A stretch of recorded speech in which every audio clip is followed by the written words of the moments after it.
You will learn how to push your local files to the new GitHub repository. Let's get started. We will push this local file to GitHub. Let's first create our repository. New.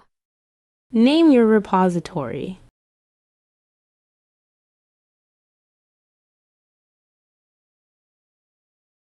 Create repository. Using this command, you can keep track of the changes made to your project. Open Git Bash here.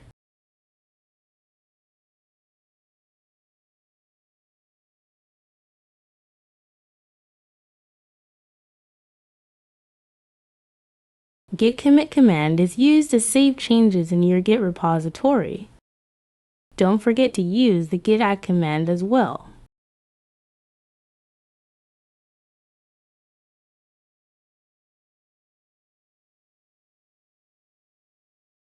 Git remote at origin command is used to link your local Git repository to a remote repository.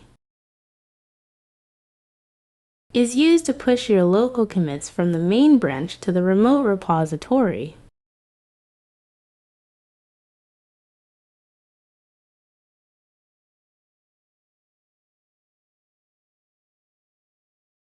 It works! Thank you for watching.